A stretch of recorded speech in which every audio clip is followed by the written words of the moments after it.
The unexpected encounter. I never believed in love at first sight until I met him. It was a Tuesday morning, just like any other.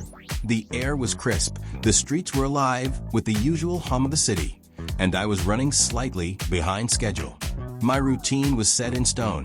Grab my coffee from the small cafe on the corner, nod at the familiar barista, and rush off to work, barely taking a breath in between. But that morning, everything changed. As I stepped through the cafe doors, the scent of fresh espresso and warm pastries filled the air. I approached the counter, reaching for my usual order, when suddenly, collision. My coffee cup tumbled from my hand, the lid popped off, and the warm liquid splashed onto my sleeve. "Oh, damn," I muttered, stepping back in surprise. Then I looked up. He stood there, an apologetic grin spreading across his face. His deep brown eyes, warm like autumn leaves, locked onto mine. A stray curl fell over his forehead, and for a moment, I forgot how to be annoyed. "I am so sorry about that," he said, reaching instinctively to brush the coffee off my sleeve with a napkin. "Let me make it up to you." I could have done what I always did, wave it off, offer a polite smile, and continue with my day as if nothing had happened. But something about him made me pause. Maybe it was the sincerity in his voice, or the way his smile reached his eyes, soft and unguarded. "You don't have to do that," I replied, but there was a hint of hesitation in my voice. He tilted his head, studying me for a moment. "I insist. Besides, if I don't, I'll be walking around all day, feeling guilty. You wouldn't do that to me, would you?" I laughed despite myself. "All right, fine. One coffee won't hurt." And that's how it began. We sat by the window, our fresh cups of coffee steaming between us. The early morning sun cast golden streaks through the glass, and for the first time in a long while, I wasn't in a hurry. His name was Adrian. He was in the city for work, staying for a few months. There was something effortless about our conversation. No awkward pauses, no forced politeness. It was like we had known each other before, in another time, another life. We talked about everything. How I spent most of my time working. How I had convinced myself love wasn't for me. He listened, really listened. And when he spoke, his voice had this way of making everything feel lighter, like the world wasn't as heavy as I'd always believed. "What about you?" I asked, stirring my coffee absent-mindedly. "Are you seeing anyone?" He smirked, a playful glint in his eye. "Not at the moment, but I'm open to possibilities."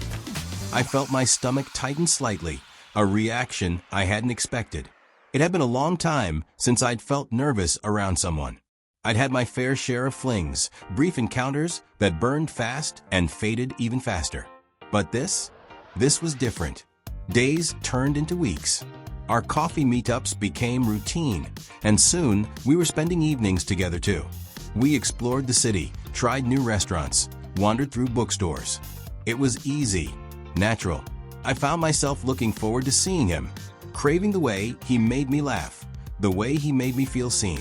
One night, as we walked along the river, he stopped suddenly and turned to me. "You ever think maybe we meet people at exactly the right time?" he asked. I swallowed, the weight of his words settling in my chest. Maybe. Or maybe we just finally pay attention when it matters. He smiled at that, and before I could second-guess myself, I reached for his hand. He didn't pull away. Instead, he squeezed my fingers gently, like he had been waiting for me to do it all along. The walls I built. Falling for Adrian was effortless. Trusting that feeling? That was something else entirely. I had spent so many years guarding my heart, keeping people at arm's length.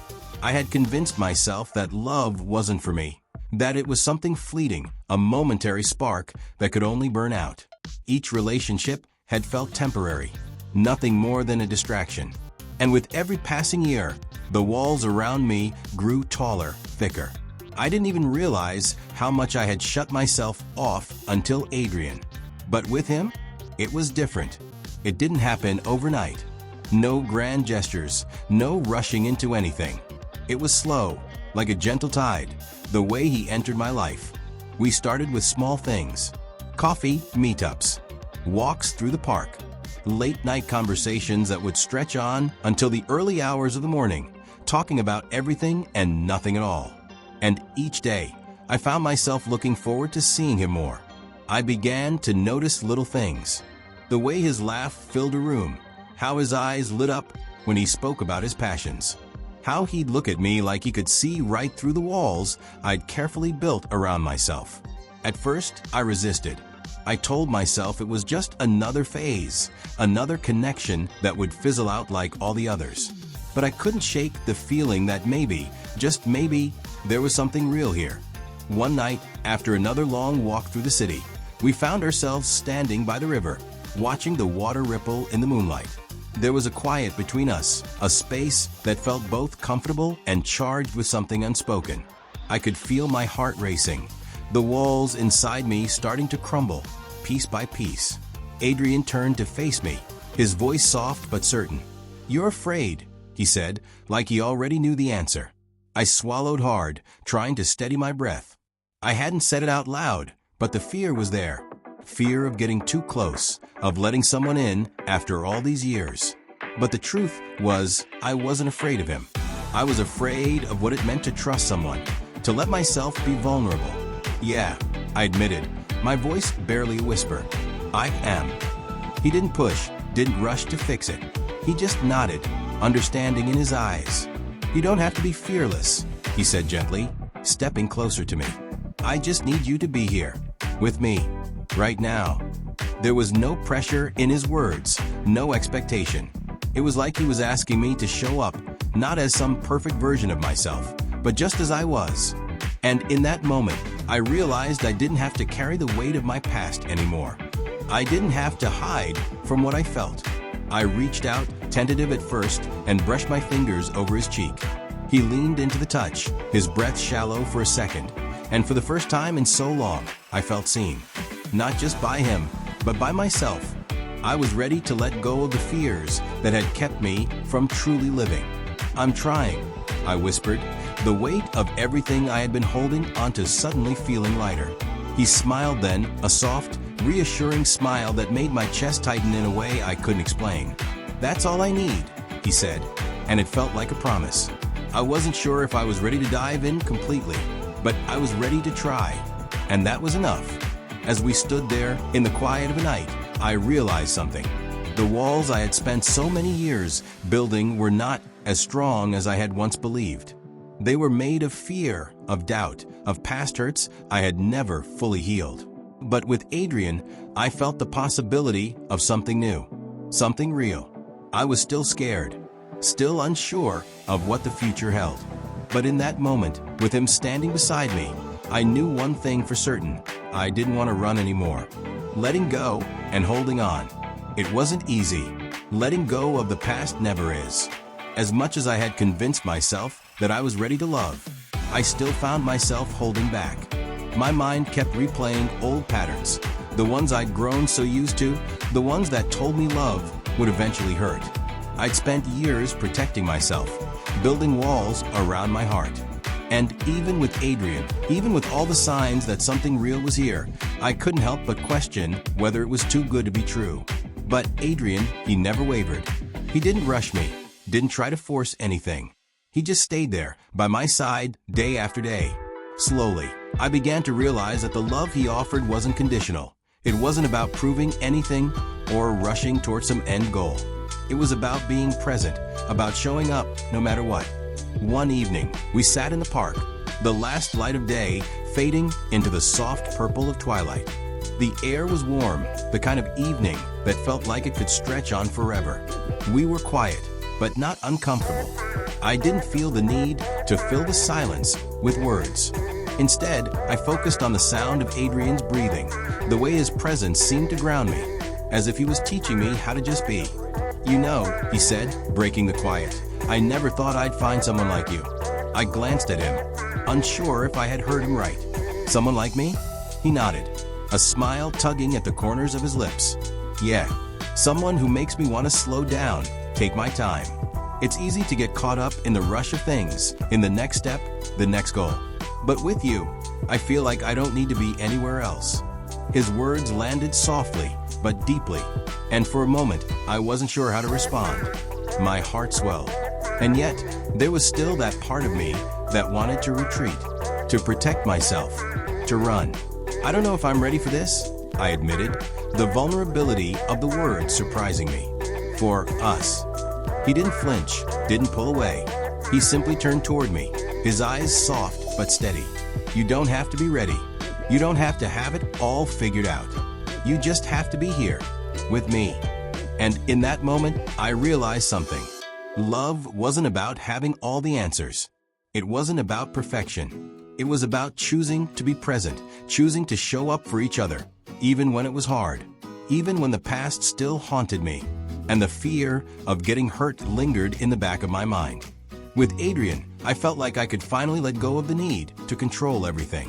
I could breathe without feeling like I was constantly walking on eggshells. I could just be me, imperfect, scared, but also open to the possibility that maybe love wasn't something to fear after all. I'm here, I said softly, my voice barely a whisper, but it felt like the most honest thing I could say. I'm here, Adrian, and I want to be with you. His smile grew wider then, his eyes lighting up in a way that made my heart race. He reached out, gently cupping my face in his hands. That's all I need, just you here with me. And for the first time in my life, I felt like I wasn't alone in my fears. I wasn't alone in my doubts. Adrian didn't need me to be perfect. He didn't need me to have everything figured out. He just needed me to be present, to choose him every day, no matter how complicated it felt. As we sat there in the fading light of the evening, I realized that sometimes the hardest thing is not letting go of the past, but allowing yourself to believe that love can be simple, that it can be real, that it can be enough. And for the first time in a long while, I believed it. The end of the beginning. It's funny how life can surprise you when you least expect it. For so many years, I had convinced myself that I was fine on my own. I was used to the fleeting moments, the temporary connections. I'd filled my time with countless encounters, thinking they were enough, thinking I was enough. But deep down, I knew something was missing. I was chasing after something I couldn't quite name, trying to fill a void that no one could ever truly fill. And then I met Adrian. Adrian wasn't like the others. He wasn't just a passing moment in my life. He was the kind of love that grew quietly, like the slow unfolding of a flower, until one day you realize it's been blooming all along, right before your eyes. I had spent so many years running from love, convincing myself that it was easier to keep things light, to not care too deeply. But with Adrian, it was different. With him, I felt safe enough to let go of my fears and allow myself to believe in something real. As time passed, I stopped looking for the next escape. I stopped wondering if there was someone better out there, someone who could offer me something more. Because with Adrian, I had everything I ever needed. His love was steady, unwavering, and it gave me the strength to finally let go of the walls I had built around my heart. We spent weekends together, building memories that I never thought I would have. Lazy mornings in bed, the sound of his laugh filling the room, quiet nights with dinner and wine, talking about our hopes and dreams. I never expected to feel so connected to someone, to feel so at home. But with Adrian I did. One evening, as we sat together on the couch, watching the stars through the window, he turned to me and said, "I can't imagine my life without you. You've made me believe in love again." And for the first time in my life, I didn't feel like I was pretending. I didn't feel like I was putting on a mask, trying to be something I wasn't. I was simply myself. And that was enough. "I feel the same way," I whispered, my voice thick with emotion. "You've made me believe in love, too." We didn't need to say anything more. There, in the quiet of our shared space, we both understood what had been happening. What we had was real. It wasn't a fleeting moment. It was the kind of love that lasts, the kind that doesn't fade away with time or distance. It was the kind of love I had spent years running from, but had finally found in him. And as we held each other that night, I realized that love wasn't something I had to fight for. It was something I just had to allow. It was something I had to accept. For so many years, I had been searching for something that I couldn't even define. And then, without even realizing it, I found it. True love. The kind of love that isn't about chasing perfection or trying to meet some impossible standard. The kind of love that simply accepts you, flaws and all. The kind of love that says, I'm here. And that's enough. I knew, without a doubt, that Adrian was the person I wanted to spend my life with. He was the one I wanted to build a future with. And for the first time, I felt ready. Ready to stop running. Ready to let go of my past. And ready to embrace a future that was full of love, joy, and endless possibilities. So, I stopped asking myself if I was ready. I stopped questioning whether I deserved this. And in that moment, I knew I didn't have to do anything more than be with him. I didn't have to prove anything. I just had to love him and let him love me. And that was enough.